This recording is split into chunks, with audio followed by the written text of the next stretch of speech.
अगस्त क्रांति सप्ताह के प्रथम दिवस वृक्षारोपण एवं विचार गोष्ठी के मंचासीन सम्मानित मंच उपस्थित श्रोतागण, आज 9 अगस्त एक दुर्लभ संयोग भी हम कह सकते हैं कि एक और हम संयुक्त राष्ट्र द्वारा घोषित विश्व आदिवासी दिवस मना रहे हैं और दूसरी ओर अगस्त क्रांति आंदोलन की स्मृति में हम आयोजन करते हैं। अगर हम दोनों को देखें तो महात्मा गांधी का वही विचार प्रकट होता है कि जब तक अंतिम पायदान पर खड़ा व्यक्ति स्वतंत्रता और अधिकार को महसूस नहीं करता है तब तक भारत की सच्ची स्वतंत्रता नहीं है। निसंदेह भारत छोड़ो आंदोलन ने 1947 में आज़ादी दिला दी, लेकिन अभी भी कुछ तबका आज़ादी के वास्तविक लाभों से महरूम है।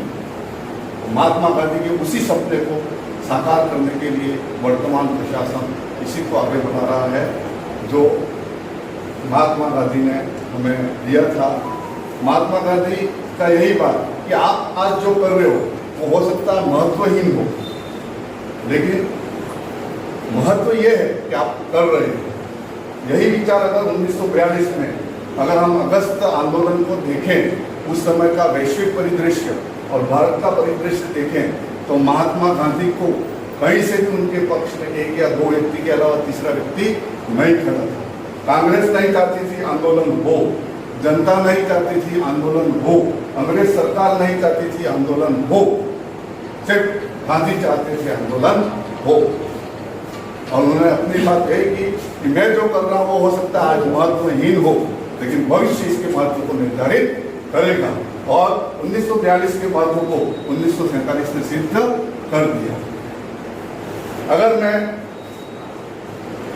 तात्कालिक वैश्विक परिदृश्य पर प्रकाश डालूं, पश्चिम द्वितीय विश्व युद्ध के उद्योन्माद में रत था, अशांति थी, पूर्व जो कि औपनिवेशिक शासन से शासित था, स्वतंत्रता के लिए अपने शासन के लिए छटपटा रहा था, पूरा विश्व अशांति की धरातल पर था।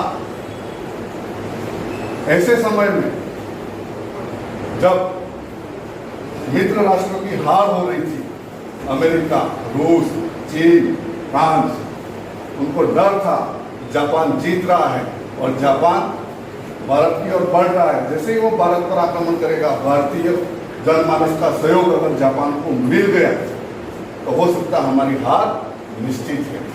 अगर हम दूसरे पक्ष में देखें तो सुभाष चंद्र बोस को भी हम नहीं भूलना चाहिए, जिन्होंने आजाद हिंद फौज का गठन करके जापान से भारत की ओर आ रहे थे। इस वैश्विक परिदृश्य को देखते हुए अमेरिका ने इंग्लैंड को कहा कि भाई तुम प्रयास करो और भारतीयों का जनमानस या भारतीय वर्तमान नेताओं का अपनी ओर पक्ष खींचो।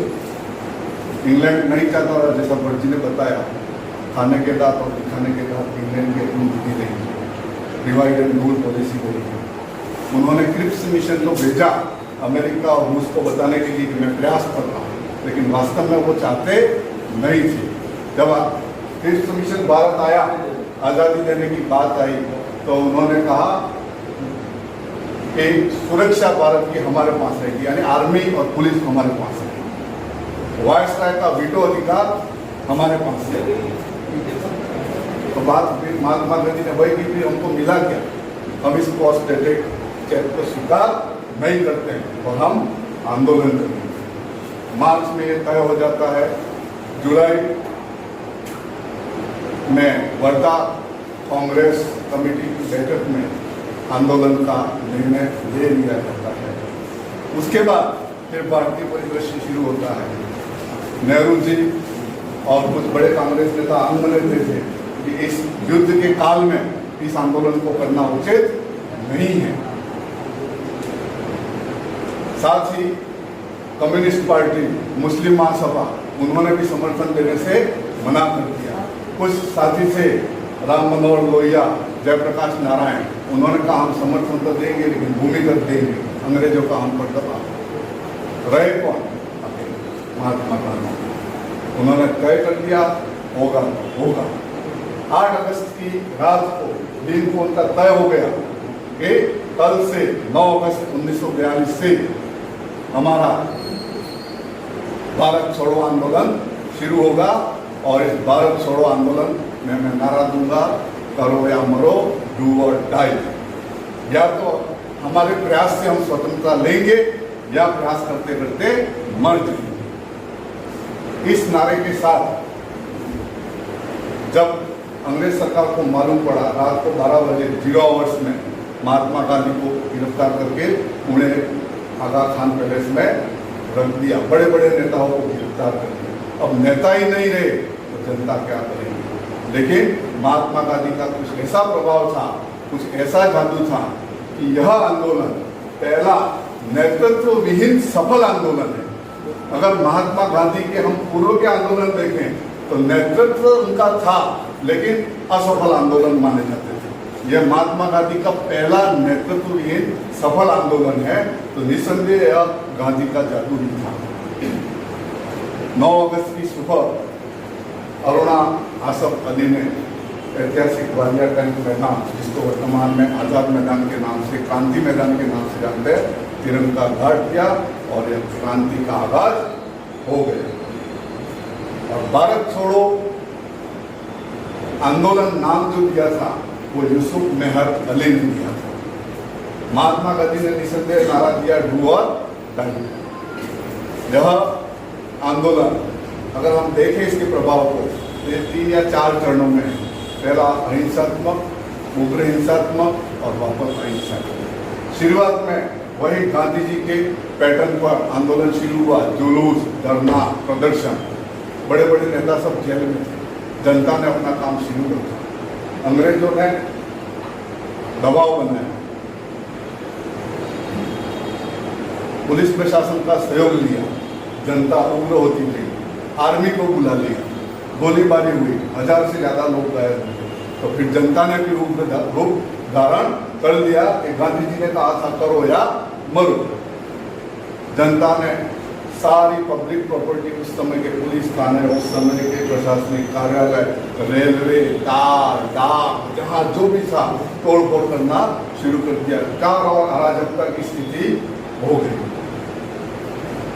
अब उधर मित्र राष्ट्र का दबाव इंग्लैंड पर बढ़ रहा था कि तुम क्या कर रहे हो, तो उन्होंने वही जैसे पंडित ने कहा था, अखबार ले जाकर के बताए, हमने तो मिशन भी भेजा था ये, लेकिन वहाँ की जनता नहीं मान रही है। जनता दबाव के आगे नहीं झुकी, समय चलता गया। उधर हिरोशिमा और नागासाकी पर परमाणु बम का हमला होता है, जापान पस्त होता है, मित्र राष्ट्र की ताकत बढ़ती है, आंदोलन यहाँ वापस अहिंसात्मक रूप होता है।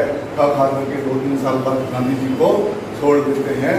लेकिन यही एकमात्र आंदोलन था जिसने ब्रिटिश शासन की नींव हिला दी थी और इसी आंदोलन के माध्यम से उन्होंने तय कर दिया था कि अब दिन आ गया है कि भारत को इसकी स्वतंत्रता दे देनी चाहिए। और इसी आंदोलन के कारण 15 अगस्त 1947 का शुभ दिन हमें देखने मिला।